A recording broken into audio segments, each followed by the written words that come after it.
اللہم انی اسألک علما نافعا و عملا متقبلا و رزقا طیبا یا مقلب القلوب ثبت قلبی علی دینک ربنا لا تزغ قلوبنا بعد اذ ہدیتنا وہب لنا من لدنک رحمہ انک انت الوہاب۔ بسم اللہ الرحمن الرحیم۔ سورۃ قصص آج ہم نے پڑھنی ہے اور یہ مکی سورت ہے۔ طاسین میم تلک آیات الکتاب المبین۔ تلک یہ آیات ہیں، کتاب المبین کتاب واضح کی، یعنی یہ واضح کتاب کی آیات ہیں۔ اب اس میں جو ہے نا یعنی کہ اس میں یہ جو نشانیاں یا یہ جو آیت ہے نا، یہ ایک واضح کتاب جس میں کوئی کسی قسم کی شک و شبہات نہیں ہے، یہ اس کی آیات ہیں۔ تو نتلو علیکا پڑھی جاتی ہے، علیکا اوپر تیرے، من نبائی خبریں، موسیٰ سے، و ہارونا اور فرعون اور فرعون کی، بالحق کی ساتھ حق کے، لقومن واسطے قوم، یؤمنون ایمان لانے والے کے، یعنی ہم تجھ پر موسیٰ اور فرعون کی کچھ خبریں حق کے ساتھ پڑھتے ہیں ان لوگوں کے لیے جو ایمان رکھتے ہیں۔ اصل میں نبا اس خبر کو کہتے ہیں جو اہم اور شان والی ہو۔ تو اس طرح شوق دلانے کے لیے نا قصے کا آغاز ان الفاظ سے فرمایا کہ ہم تجھ پر موسیٰ علیہ السلام اور فرعون کے اہم واقعے کا کچھ حصہ حق کے ساتھ یعنی ٹھیک ٹھیک بیان کرتے ہیں۔ لقومی یؤمنون یعنی مسلمان اپنا حال جو ہے نا وہ سوچ لیں یا قیاس کر لیں کہ ظالموں کے مقابلے میں، مطلب یہ ہے کہ اس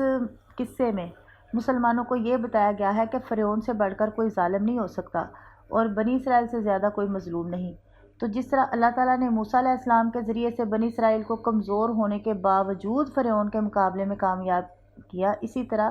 جو مسلمان مکہ میں کمزور اور مغلوب ہے یا دنیا کے کسی بھی خطے میں یا کسی بھی وقت مظلوم اور مجبور ہوں گے، انہیں ہرگز مایوس نہیں ہونا چاہیے۔ اللہ تعالیٰ ان کی بھی اسی طرح مدد فرمائے گا، انہیں دشمنوں سے نجات دلائے گا اور ان کے دشمنوں کو نیست و نابود کرے گا۔ ویسے بھی مومن تو مایوس ہو ہی نہیں سکتا، اس کو تو ہر وقت ہی اللہ کی رحمت کی امید رکھنی چاہیے، بلکہ یہ ہمارے ایمان کا حصہ ہے۔ مایوسی تو کفر ہے،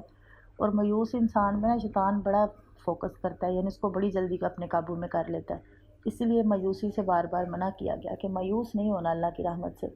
کیونکہ اللہ ہمارا کوئی چھوٹا موٹا رب تو ہے نہیں، اتنا بڑا رب ہے، ہر چیز اس کے اختیار میں ہے، اس کے کن پہ ہے، وہ کیا نہیں کر سکتا۔ لمحوں تو بڑی دور کی بات ہے، وہ پل میں ساری چیزیں بدل سکتا ہے میرا رب۔ تو اس لیے مایوسی جو ہے نا یہ ہونی ہی نہیں چاہیے مومن کے لیے یا مسلمان کے لیے۔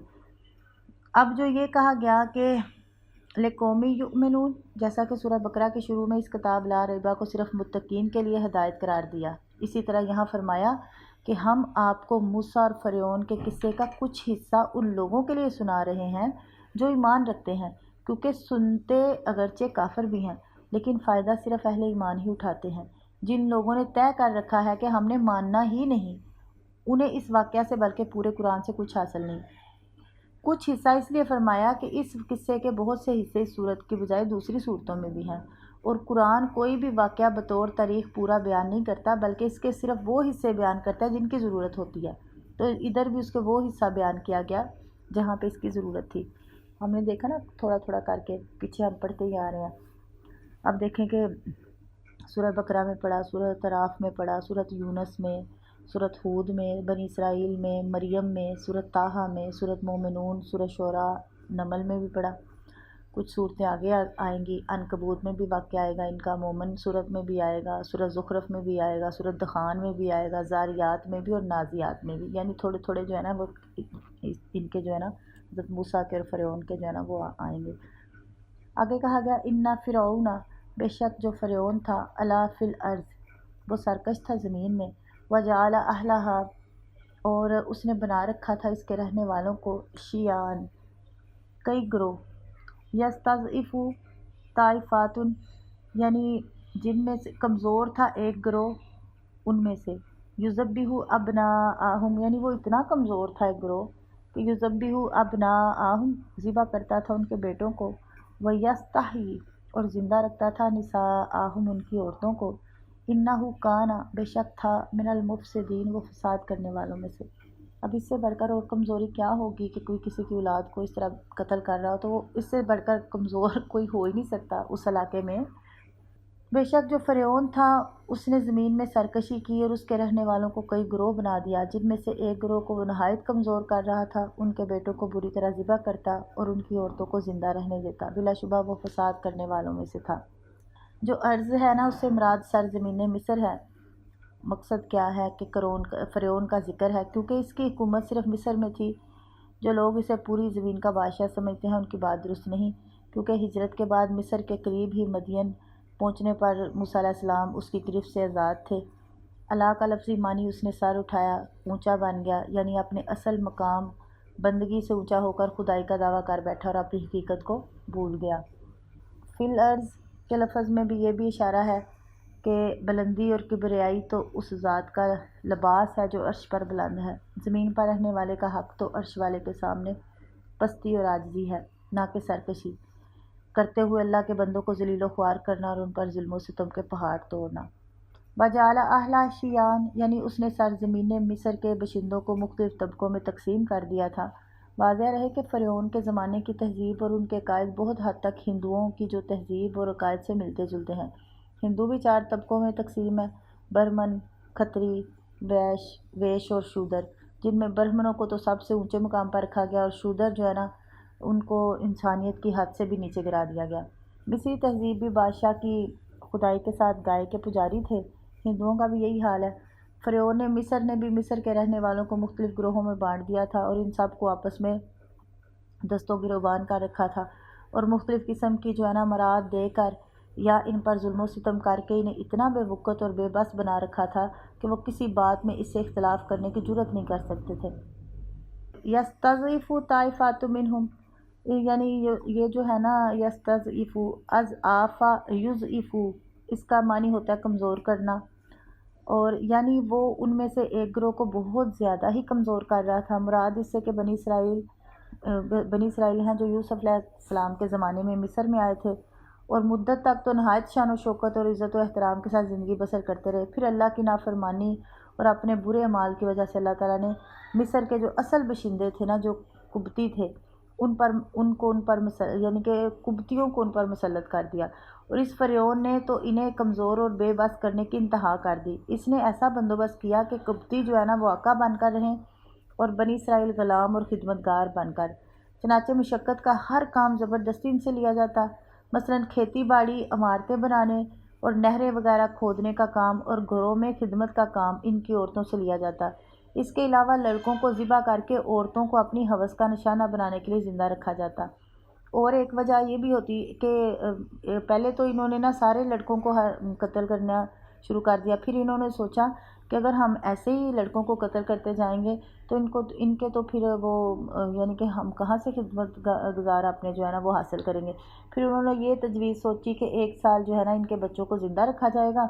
1 سال ان کے بچوں کو قتل کیا جائے گا۔ تو جو حضرت ہارون علیہ السلام تھے نا، یہ اس سال پیدا ہوئے تھے جس سال بچوں کو زندہ رکھا جاتا تھا، اور حضرت موسیٰ علیہ السلام اس سال پیدا ہوئے تھے جس سال بچوں کو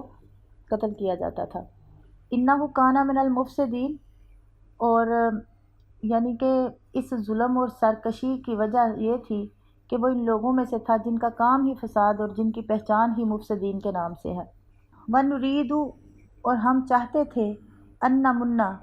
کہ احسان کریں، علی الذین، ان لوگوں پر، نستضعفوا، جنہیں کمزور کر دیا، فی الارض، زمین میں، ونجعلہم، اور بنا دے ہم ان کو ائمۃ، پیشوا، ونجعلہم الوارثین، اور بنا دے ہم انہی کو وارث۔ اور ہم چاہتے تھے، یعنی اللہ تعالیٰ کہتے ہیں کہ ہم چاہتے تھے کہ ہم ان لوگوں پر احسان کریں جنہیں زمین میں نہایت کمزور کر دیا گیا، اور انہیں پیشوا بنائیں اور انہی کو وارث بنائیں۔ تو فرعون کے اس ظلم کو اللہ تعالیٰ کی رحمت جو ہے نا وہ کس طرح برداشت کر سکتی تھی، خصوصاً جب مظلوم قوم مسلمان بھی ہو۔ ابن عباس رضی اللہ عنہما بیان کرتے ہیں کہ رسول اللہ صلی اللہ علیہ وسلم نے نا معاذ رضی اللہ تعالیٰ عنہ کو یمن کی طرف بھیجا اور فرمایا کہ مظلوم کی بد دعا سے بچنا، کیونکہ اس کے درمیان اور اللہ کے درمیان کوئی پردہ نہیں۔ یعنی فرعون تو اس مظلوم قوم کو مکمل طور پر نیست و نابود کرنے پر تلا ہوا تھا، لیکن ہمارا ارادہ یہ تھا کہ ان لوگوں پر احسان کریں جنہیں نہایت کمزور کر دیا گیا۔ احسان وہ عطیہ ہے جو کسی عوض کے بغیر دیا جائے، یعنی بنی اسرائیل پر فرعون سے نجات کی نعمت اور دوسری نعمتیں محض ہمارا احسان اور فضل و کرم تھا۔ وَنَجْعَلَهُمْ أَئِمَّةً، اب جو کمزوروں کی مدد کے لیے اللہ تعالیٰ کی غیرت جب جوش میں آتی ہے تو وہ ان سے صرف ظلم ہی دور نہیں کرتا بلکہ انہیں مزید انعامات سے بھی نوازتا ہے۔ چنانچہ فرمایا ہم چاہتے تھے کہ ان پر احسان کریں اور انہیں دین کی پیشوائی کے ساتھ حکومت و اقتدار کے پیشوا بھی بنائیں تاکہ کسی کو ان پر ظلم کرنے کی جرت ہی نہ ہو۔ وَنَجْعَلُهُمُ الْوَارِثِينَ، اور انہیں فرعون اور آل فرعون کے غلبے اور اقتدار کا اور ان تمام چیزوں کا وارث بنائیں جو وہ چھوڑ کر غرق ہونے والے تھے، اور ایسا ہی ہوا۔ میں فرمایا وَنُمَكِّنَ، اور ہم اقتدار دیں یا جگہ، ویسے اس کا لفظی ترجمہ ہوتا ہے جگہ دیں، تو یہاں آئے گا اور ہم اقتدار دیں لاہم ان کے لیے فی الارض زمین میں، ونوریا فرعون، اور دکھائیں فرعون کو، وہمانہ اور حمان کو، وجنودہما اور ان دونوں کے، وجنودہما منہما اور ان کے لشکروں کو ان میں سے، ما کانوا یحذرون جس سے وہ ڈرتے تھے، یعنی اور انہیں زمین میں اقتدار دیں اور فرعون اور حمان اور ان کے لشکروں کو ان سے وہ چیز دکھلائیں جس سے وہ ڈرتے تھے۔ حمان جو تھا نا، یہ فرعون کا وزیر تھا جو ظلم و ستم میں اس کا شریک اور اعلیٰ کار تھا، یعنی ہم چاہتے تھے کہ انہیں زمین میں اقتدار بخشیں، ان کا سکہ جما دیں، اور فرعون اور حمان اور ان کے لشکروں نے جس خطرے کی وجہ سے بنی اسرائیل کے لڑکوں کو قتل کرنا شروع کیا تھا کہ کہیں ان کی تعداد اور قوت اتنی نہ بڑھ جائے کہ وہ ہماری حکومت پر قابض ہو جائیں، تو بنی اسرائیل ہی کے ذریعے سے وہ خطرہ انہیں حقیقت بنا کر دکھا دیں اور وہ اپنی آنکھوں سے دیکھ لیں کہ اللہ کی تقدیر کبھی ٹل نہیں سکتی، نہ اس کے ارادے کو پورا ہونے سے کوئی طاقت روک سکتی ہے، جیسا کہ فرمایا نا واللہ غالب علی امرہ، اللہ تو غالب ہے اپنے کام پر،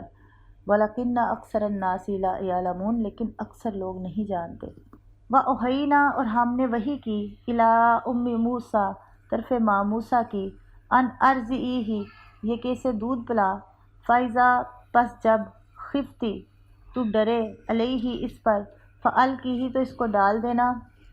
فی الیمی دریا میں، وَلَا تَخَافِی، اور نہ غم کرنا، نہ ڈرنا، وَلَا تَحْزَنِی، اور نہ غم کرنا، اِنَّا رَادُّوهُ، بے شک ہم لٹانے والے ہیں اس کو، علیک کی، تیری طرف،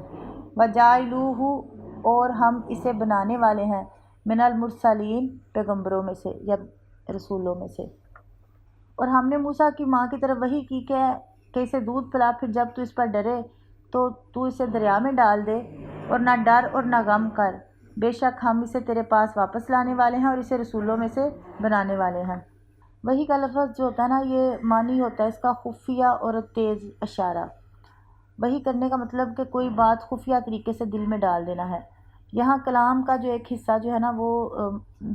وہ جسے کہتے ہیں نا نہیں بتایا گیا کہ مظلوم جو بنی اسرائیل پر احسان کی ابتدا یہاں سے ہوئی کہ ان کی نجات کا ذریعہ بننے والے لڑکے کی ماں اس کے ساتھ اس سال حاملہ ہوئی جس میں ان کے لڑکوں کو ذبح کیا جاتا تھا۔ ان کے والد کا نام رسول اللہ صلی اللہ علیہ وسلم نے عمران بیان فرمایا ہے، یعنی حضرت موسیٰ علیہ السلام کے والد کا۔ تو اس سے پہلے ان کے بھائی ہارون علیہ السلام کی ولادت اس سال ہو چکی تھی جس میں لڑکے قتل نہیں کیے جاتے تھے۔ تو ان کی والدہ کا نام اللہ تعالیٰ نے بیان نہیں فرمایا، نہ رسول اللہ صلی اللہ علیہ وسلم نے ذکر فرمایا ہے۔ بعض مفسرین نے ان کا نام جو ہے نا وہ ایارفت اور بعض نے لوہا بتایا ہے، مگر یہ کسی صحیح حوالے سے ثابت نہیں۔ قرآن ان کا ذکر موسیٰ کے نام سے کرتا ہے۔ یہاں اللہ تعالیٰ نے اوحینا میں اور آگے آنے والے الفاظ میں اپنی عظمت کے اظہار کے لیے اپنا ذکر جمع کے صیغے کے ساتھ فرمایا، کیونکہ شاہی حکم عموماً جمع کے صیغے سے ہی جاری ہوتے ہیں۔ اللہ تعالیٰ تو شہنشاہ ہے اور سب سے بڑھ کر بادشاہ ہے، تو مقصد یہ ہے کہ جو کچھ ہوا ہماری قدرت اور حکمت کے نتیجے میں ہوا، ورنہ ایسا ہونا ممکن نہیں تھا، یعنی اللہ تعالیٰ کہہ رہے ہیں۔ وحی کا لفظ جو لفظی معنی ہوتے ہیں نا اس کے، یہ خفیہ اور تیز اشارہ ہے۔ موسیٰ کو اللہ تعالیٰ نے یہ وحی کس طرح کی اس کی وضاحت نہیں فرمائی، انہیں الہام کیا، ان کے دل میں ڈالا یا انہیں خواب دکھایا، بہرحال یہ وحی انہیں چند باتیں بتانے کے لیے تھی، نبوت کی وحی نہیں تھی، کیونکہ اس بات پر تمام علماء کا اجماع ہے کہ موسیٰ علیہ السلام کی جو والدہ تھی وہ نبیہ نہیں تھی، کیونکہ تمام انبیاء مرد تھے۔ اور بعض مفسرین کہتے ہیں کہ ان کے پاس فرشتہ آیا، اس صورت میں بھی یہی کہا جائے گا کہ فرشتے تو بعض اوقات غیر انبیاء کے پاس بھی آ جاتے ہیں، جیسا کہ مریم بنت عمران علیہ السلام کے پاس بھی فرشتہ آیا، اور انہیں مسیح علیہ السلام کی ولادت کی بشارت دی ہی، یعنی کہ اللہ تعالیٰ نے موسیٰ کی ماں کو وحی کی کہ اپنے بچے کو کچھ مدت تک دودھ پلا تاکہ اس کی ابتدائی غذائی ضرورت پوری ہو جائے، کیونکہ ماں کے دودھ سے بڑھ کر کوئی چیز وہ ضرورت پوری نہیں کر سکتی، اور جسم کچھ مضبوط ہو جائے جو آخری مرتبہ دودھ پلا کر دریا میں ڈالنے سے لے کر دایا کا دودھ ملنے تک کا وقفہ برداشت کر سکے۔ اسے دودھ پلا، اس میں یہ حکم بھی موجود ہے کہ اتنی مدت تک اسے ہر حال میں چھپا کر رکھ، کسی کو اس کی خبر نہ ہو۔ حقیقت یہ ہے کہ حمل کی پوری مدت، پھر ولادت کے وقت، حتیٰ کہ کچھ عرصہ دودھ پلانے تک فرعون کی مقرر کردہ دائیوں اور اس کے جاسوسوں کو اس معاملے کی خبر نہ ہو سکنا، یہ اللہ تعالیٰ کا معجزانہ انتظام تھا، تو جس کا جو ذکر ہے نا سورۃ طٰہٰ میں بھی آتا ہے، یہ آتا ہے نا والے تُصْنَعَ عَلَىٰ عَيْنِی، تاکہ تو اس کی پرورش کر اپنی آنکھوں کے سامنے۔ تو دودھ پلانے کا یہ عرصہ کتنا تھا، 3 ماہ یا 6 ماہ یا سال، یہ اللہ تعالیٰ بہتر جانتے ہیں، کیونکہ صحیح ذریعے سے اس کے تعین جو ہے نا وہ ثابت نہیں ہے۔ پھر جو کہا گیا نا کہ جب تو ڈرے، ولا تخافی ولا تحزنی، تو پھر اس کو دریا میں ڈال دینا، یعنی جب تو ڈرے تو اس کو دریا میں ڈال دینا۔ تو پھر کہا گیا ولا تخافی ولا تحزنی، خوف آنے والے خطرے کا ہوتا ہے اور غم جو ہوتا ہے نا وہ گزشتہ نقصان کا۔ فرمایا جب تمہیں فرعون کے جاسوسوں کا خطرہ محسوس ہو تو اسے دریا میں پھینک دو، اور نہ ڈرو کہ ضائع ہو جائے گا یا اسے کوئی نقصان پہنچے گا، اور نہ غم کرو کہ میں نے اپنے بچے کو دریا میں کیوں پھینک دیا۔ اِنَّا رَادُّوهُ إِلَيْكَ وَجَاعِلُوهُ مِنَ الْمُرْسَلِينَ، مفسرین نے اس آیت میں اللہ کے کلام کا اعجاز بیان کیا کہ اس مختصر سی آیت میں اللہ تعالیٰ نے موسیٰ کو 2 چیزوں کا حکم دیا، یعنی ان ارضعیہ، یہ کہ اس کو دودھ پلا، اور پھر کہا فَأَلْقِهِ فِي الْيَمِّ، اور یعنی کہ دریا میں اس کو ڈال دے، اور 2 چیزوں سے منع فرمایا، ولا تخافی اور نہ ڈر، ولا تحزنی اور نہ غم کھا، اور 2 چیزوں کا وعدہ فرمایا اور خوشخبری دی ہے، یعنی اِنَّا رَادُّوهُ کہ بے شک ہم اس کو لٹا دیں گے، الیکا تیری طرف، وَجَاعِلُوهُ مِنَ الْمُرْسَلِينَ اور بنائیں گے اس کو پیغمبروں میں سے، یعنی اس آیت میں دیکھیں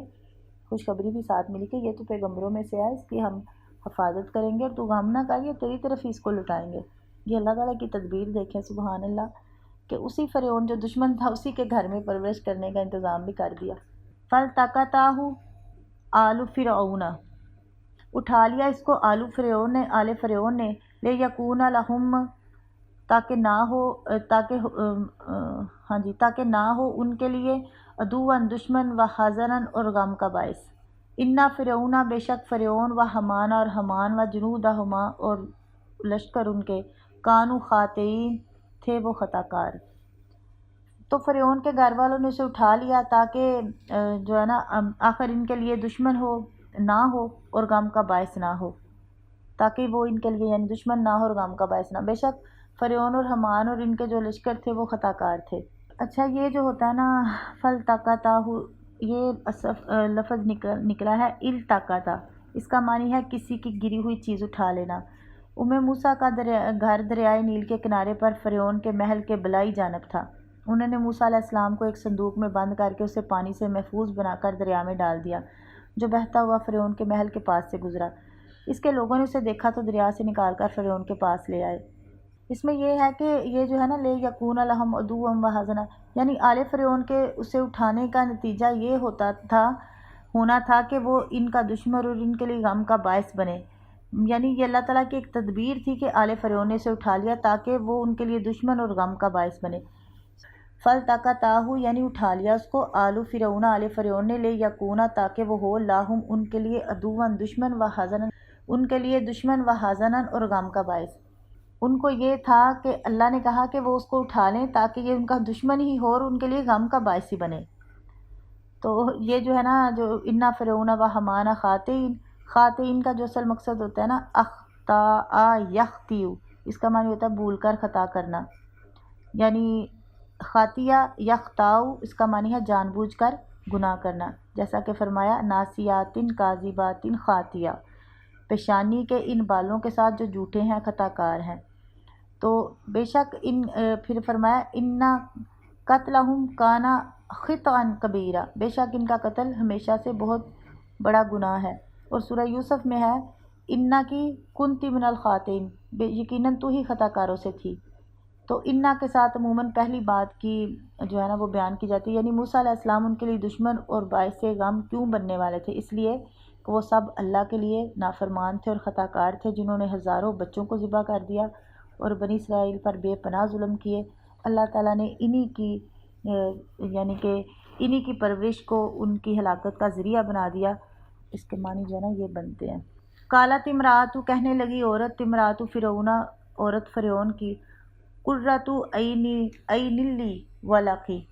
یعنی یہ تو ٹھنڈک ہے میری آنکھوں کے لیے، ولاکی اور تیرے لیے، لا تقتلوہ، اس کو نہ قتل کرو، آسا قریب ہے، ینفعنا، یہ کہ نفع دے ہم کو، اور نتخذہ ولدن، یا ہم پکڑ لیں اس کو یا بنا لیں اس کو اپنا بیٹا یا اولاد، وہم لا یشعرون، اور وہ نہیں سمجھتے۔ اور فرعون کی بیوی نے کہا یہ میرے لیے اور تیرے لیے آنکھوں کی ٹھنڈک ہے، اسے قتل نہ کرو، امید ہے کہ وہ ہمیں فائدہ پہنچائے یا ہم اسے بیٹا بنا لیں، اور وہ سمجھتے نہ تھے۔ اور فرعون اور اس کی بیوی نے صندوق کھلوایا تو اس میں سے نہایت خوبصورت اور پیارا بچہ نکلا، جس میں اللہ تعالیٰ نے ایسی کشش رکھ دی تھی کہ جو دیکھے اسے محبت کرنے لگ جائے، جیسا کہ فرمایا وَأَلْقَيْتُ عَلَيْكَ مَحَبَّةً مِّنِّي سورۃ طٰہٰ میں، اور میں نے تجھ پر اپنی طرف سے ایک محبت ڈال دی۔ مگر جس طریقے سے یہ بچہ آیا تھا اسے صاف ظاہر تھا کہ یہ بنی اسرائیل کے کسی آدمی کا بچہ ہے جس نے ذبح ہونے سے بچانے کے لیے اسے دریا کے حوالے کر دیا ہے۔ اسی لیے فرعون اور اس کے جو خونخوار ساتھیوں نے اصرار کیا کہ اسے ہر حال میں ذبح کیا جائے، مگر فرعون کی بیوی کہنے لگی یہ میری اور تیری آنکھ کی ٹھنڈک ہے، اسے قتل مت کرو۔ فرعون کی بیوی کا یہ کہنا کہ اسے قتل مت کرو اس بات کا ہے کہ وہ لوگ اسے قتل کرنے کے درپے ہو چکے تھے، یعنی یہ بات ظاہر ہوتی ہے۔ رسول اللہ صلی اللہ علیہ وسلم نے فرعون کی بیوی کا نام آسیہ بتایا ہے، یہ خاتون دنیا کی سب سے بلند مرتبہ خواتین میں سے ایک تھی۔ رسول اللہ صلی اللہ علیہ وسلم نے فرمایا مردوں میں سے بہت سے کامل ہوئے ہیں، مگر عورتوں میں فرعون کی بیوی آسیہ اور عمران کی بیٹی مریم کے سوا کوئی کامل نہیں ہوئی، اور عائشہ کی عورتوں پر برتری ایسی ہے جیسے سرید کی برتری تمام کھانوں پر ہے۔ تو آج یعنی کہ ان کی بھی جو ہے نا وہ تعریف کی گئی ہے حضرت آسیہ کی۔ تو قریب آسا ینفعنا اور نتخذہ ولدا، اس سے معلوم ہوا کہ فرعون اولاد سے محروم تھا۔ اللہ کی شان دیکھیے کہ جو کہتا تھا انا ربکم الاعلیٰ، کہ میں تو تمہارے لیے اعلیٰ رب ہوں، اس کا دعوے کرنے والا اولاد کی خواہش رکھنے کے باوجود اولاد حاصل نہیں کر سکا۔ لوگوں کے بنائے ہوئے بہت سے مشکل کشا اور حاجت روا جن سے لوگ اولاد مانگتے ہیں، دنیا سے بے اولاد ہی رخصت ہو گئے۔ تو اللہ تعالیٰ جو ہے نا دعا ہے کہ اللہ سب کو سمجھ عطا کرے۔ حضرت آسیہ علیہ السلام تھی نا، انہوں نے موسیٰ علیہ السلام کے متعلق جو کچھ کہا تھا اللہ تعالیٰ نے اسے سچ کر دکھایا، آپ اس کی آنکھوں کی ٹھنڈک بھی بنے اور اسے وہ نفع بھی پہنچایا جو کم ہی کسی بچے نے اپنی پالنے والی کو پہنچایا ہوگا۔ اگر فرعون بھی یہ الفاظ کہتا تو شاید اسے بھی یہ سعادت مل جاتی، مگر ظالموں کو ایسی ہدایت نہیں ملتی، جیسا کہ فرمایا نا واللہ لا یہدی القوم الظالمین، اور اللہ ظالم لوگوں کو ہدایت نہیں دیتا۔ وہم لا یشعرون، یعنی انہیں یہ خیال تک نہ تھا کہ وہ بچہ بڑا ہو کر ہمارے لیے زوال اور ہماری ہلاکت کا باعث بنے گا۔ وَأَصْبَحَ، اور صبح کو، فؤاد، دل، موسیٰ ماں موسیٰ کا، فارغاً، ہو گیا خالی، ان کا دت، اور قریب تھا، لا تبدی، کہ وہ ظاہر کر دیتی، بے ہی ساتھ اس کے، لولا، اگر نہ، ان ربطنا، یہ کہ ہم باندھتے، علی قلبہا، اوپر اس کے دل پر، یعنی بند باندھ دیا نا اللہ تعالیٰ نے، جس طرح کہتے ہیں نا پٹی، یہ کہ ہم بند باندھتے، علی قلبہا، اوپر اس کے دل پر، لتکونوا، تاکہ وہ ہو جائے، من المؤمنین، ایمان والوں میں سے۔ اور موسیٰ کی ماں کا دل جو تھا نا وہ صبح تک خالی ہو گیا، یعنی تھوڑا سا ٹائم گزرا تو وہ خالی ہو گیا۔ وَأَصْبَحَ، اور ہو گیا، فؤاد، دل، موسیٰ ماں موسیٰ کا، یعنی قریب تھی کہ وہ اسے ظاہر کر دیتی کہ میرا بیٹا ہے یہ، یا شور ڈال دیتی، اگر یہ بات نہ ہوتی کہ ہم نے اس کے دل پر بند باندھ دیا تھا تاکہ وہ ایمان والوں میں سے ہو جائے، یعنی اللہ نے صبر کا سلسلہ جو تھا نا وہ اس کے دل اس کی ماں کے دل کے اوپر، جس طرح کہتے ہیں نا پٹی باندھ دی۔ اوپر ان کا حال بیان ہوا جنہیں وہ بچہ ملا، اب اس کا حال بیان ہوتا ہے جس سے وہ جدا ہوا۔ تو ابن ابی حاتم نے صحیح سند کے ساتھ ابن عباس سے نقل کیا کہ انہوں نے کہا کہ اس کی تفسیر میں فرمایا کہ موسیٰ علیہ السلام کی ماں اتنی بے قرار ہو گئی کہ اس کا دل موسیٰ کی یاد کے سوا ہر چیز سے خالی ہو گیا۔ تو یہ ہے کہ یعنی اگر وہ بے قراری کی وجہ سے قریب تھی کہ اس معاملہ کو ظاہر کر دیتی کہ ہائے میں نے اپنے ہاتھوں سے اپنا بچہ دریا میں پھینک دیا، یعنی ہم نے جو ہے نا اس سے جو وعدہ کیا تھا نا کہ اِنَّا رَادُّوهُ إِلَيْكَ، کہ ہم اسے تیرے پاس واپس لانے والے ہیں، اس پر اس کا ایمان پختہ کرنے کے لیے ہم نے اس کے دل پر صبر کا بند باندھ دیا اور اس کی ڈھارس بندھا دی۔ اگر یہ نہ ہوتا تو وہ قریب تھی کہ وہ بچے کا راز خود ہی فاش کر دیتی، مگر ہمارے بند باندھنے کی وجہ سے وہ قائم رہی، یعنی کہ ڈٹی رہی۔ وقالت لی اختی ہی، اور کہنے لگی اس کی بہن سے، کچھ سی ہی، یعنی اس کے پیچھے پیچھے جا، فباسورت، اور دور دیکھتی رہ، بے ہی ساتھ اس کے، ان جنوبن، یعنی کہ ایک طرف سے، وہم لا یشعرون، اور وہ نہیں شعور رکھتے یا وہ نہ سمجھے۔ اور اس نے اس کی بہن سے کہا کہ اس کے پیچھے پیچھے جا، پس وہ اسے ایک طرف سے دیکھتی رہی اور وہ شعور نہیں رکھتے، یعنی کہ ذرا فاصلہ رکھ کے نا تو بندہ نظر رکھتا ہوا کہ ان کو محسوس بھی نہ ہو کہ یہ پیچھا کر رہی ہے یا دیکھ رہی ہے، اس طرح۔ تو پیچھے پیچھے جانا بھی یہ جو ہے نا، یہ کچھ سی ہی، اس کا مطلب ہے پیچھے پیچھے جانا۔ تو موسیٰ علیہ السلام کی ماں نے نا ان کی بہن سے کہا کہ اس کے پیچھے پیچھے جاؤ۔ اس سے پہلے موسیٰ علیہ السلام کے ایک بھائی ہارون تھے اور ایک بہن تھی۔ تو یہ جو کہا نا، فباسورت بہی ان جنوبی وہم لا یشعرون، ان جنوبی کا معنی ہوتا ہے دور سے یا سائڈ سے، یعنی وہ کنارے پر رہ کر ساتھ چلتی ہوئی دور سے اسے دیکھتی رہی، اس طرح کہ کسی کو معلوم نہیں ہو سکا کہ وہ اس کا پیچھا کر رہی ہے۔ اس سے اس لڑکی کی دنائی اور ذہانت کا پتہ چلتا ہے۔ ماں نے صرف پیچھے پیچھے جانے کو کہا تھا، یہ اس کی دانش مندی تھی کہ پیچھے کس طرح یعنی کہ جانا ہے۔ وحرمنا علیہ المراضیہ، اور ہم نے حرام کر دیا اوپر اس کے مراضیہ، تمام دودھ، من قبل، اس سے پہلے، یعنی اس سے پہلے۔ فقالت، پس کہنے لگی، حل ادلکم، کیا میں خبر دوں تم کو، الی اہل بیتی، ایک گھر والوں کی، یکفلونہ، جو کفالت کریں گے اس کی، یعنی کہ کفیل بنیں گے اس کی یا اس کی پرورش کریں گے، لاکم، تمہارے لیے، بہم، اور وہ، لاہو، اس کے لیے، ناسیحون، خیر خواہ ہے۔ یعنی اس نے کہا، اور ہم نے اس پر پہلے تمام دودھ حرام کر دیے۔ وہ جتنی بھی عورتیں لاتے تھے دودھ پلانے کے لیے، حضرت موسیٰ علیہ السلام دودھ نہیں پیتے تھے۔ تو وہ بچی نے کہا، وہ جو ساتھ تھی لڑکی، اس نے کہا کہ کیا میں تمہیں ایک گھر والے بتلاؤں جو تمہارے لیے اس کی پرورش کرے اور وہ اس کے خیر خواہ ہوں۔ یعنی دودھ پلانے والیاں جتنی بھی تھیں نا، جتنی بھی آئیں، تو وہ کسی نے موسیٰ علیہ السلام نے نا کسی کا بھی دودھ نہیں پیا، اللہ تعالیٰ نے حرام کر دیے نا تمام دودھ۔ تو یہ بات یعنی ہم نے اپنی تقدیر میں طے شدہ حکم کے ذریعے سے موسیٰ علیہ السلام پر تمام دودھ پہلے ہی حرام کر دیے تھے، یعنی پینے سے منع کر دیا تھا۔ فرعون کی بیوی کو موسیٰ علیہ السلام سے بے پناہ محبت ہو گئی تھی اور وہ ہر قیمت پر ان کے لیے دودھ کا انتظام کرنا چاہتی تھی، مگر جو بھی دایا لائی گئی، موسیٰ نے اس کا دودھ پینے سے انکار کر دیا۔ فرعون کی بیوی سخت فکر مند تھی کہ دودھ نہ پینے کی وجہ سے جو ہے نا اتنا پیارا بچہ کہیں فوت نہ ہو جائے۔ تو وہ جو ہے نا پھر وہ کہنے لگی، جو موسیٰ علیہ السلام کی بہن تھی، وہ اجنبی بن کر یہ سب کچھ دیکھ رہی تھی۔ جب موسیٰ علیہ السلام کو دودھ پلانے کی تمام کوششیں ناکام ہو گئیں تو اس نے موقع پا کر کہا، کیا میں تمہیں ایک ایسے گھر والے بتاؤں جو تمہارے لیے اس کی کفالت کریں گے اور وہ اس کے خیر خواہ ہوں گے۔ یہاں درمیان کی جو بات ہے نا وہ چھوڑ دی گئی ہے، کیونکہ وہ خود بخود سمجھ میں آ رہی ہے کہ فرعون کے گھر والوں نے اس سے پوچھا کہ وہ گھر والے کون ہیں؟ اس نے کہا، میری ماں۔ انہوں نے کہا، اس کا مطلب یہ ہے کہ یہ بچہ تمہارا ہے اور تم اس کے متعلق جانتے؟ اس نے کہا، بلکہ ہم بادشاہ کے خیر خواہ ہیں اور مخلص محبت کرنے والے ہیں، اس لیے اس بچے کی خیر خواہی اور خدمت میں کوئی کوتاہی نہیں کریں گے۔ انہوں نے کہا، تمہاری اماں کے ہاں دودھ کہاں سے آیا؟ اس نے کہا، میرا بھائی ہارون پچھلے سال پیدا ہوا ہے اور دودھ پی رہا ہے۔ غرض کہ انہوں نے موسیٰ علیہ السلام کی والدہ کو بلوایا کیونکہ ان کے پاس اس کے سوا کوئی چارہ نہیں تھا۔ سلطنت کی ملکہ ہر حال میں اس کے لیے دودھ کا انتظام کرنا چاہتی تھی۔ جو ہی ماں نے بچے کے منہ سے اپنی چھاتی لگائی، بچہ خوش ہو کر دودھ پینے لگ گیا۔ فرددناہ الی امہ،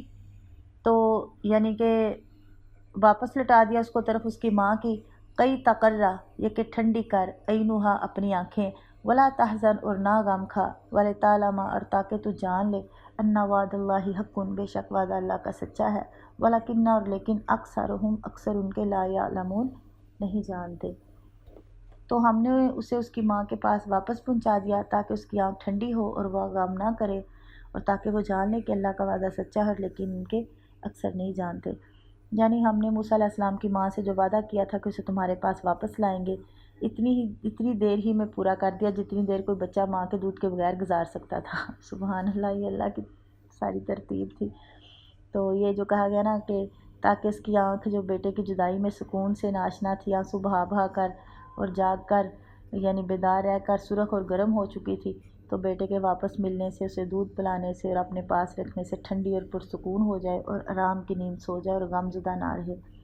اللہ تعالیٰ نے انسانی جسم کے اعضاء کا جو درجہ حرارت نا مختلف رکھا ہے.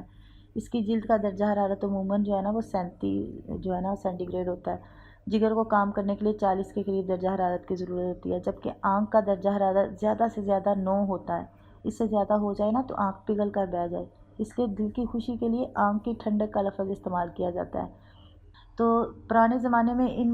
جو ممالک تھے نا، یعنی ان کے بڑے اور خاندانی لوگ بچوں کو اپنے ہاں پالنے کی بجائے دودھ پلانے والی عورتوں کے سپرد کر دیتے تھے. خود ہمارے نبی صلی اللہ علیہ وسلم بھی حلیمہ سعدیہ کے ہاں صحرا میں انہوں نے پرورش پائی.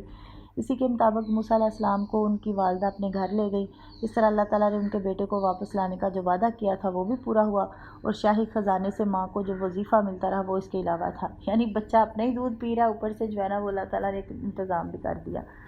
اس مقام پر نا بعض مفسرین نے یہ روایت نقل کی ہے کہ رسول اللہ صلی اللہ علیہ وسلم نے فرمایا، وہ شخص جو کام کرے اور اپنے کام میں نیکی کی نیت رکھے، اس کی مثال موسیٰ کی والدہ کی سی ہے، جو اپنے بچے کو دودھ پلاتی ہے اور اپنی مزدوری وصول کرتی ہے. مگر ان الفاظ کے ساتھ یہ روایت حدیث کی کسی کتاب میں نہیں، البتہ ایک مرسل روایت ان الفاظ کے ساتھ آئی ہے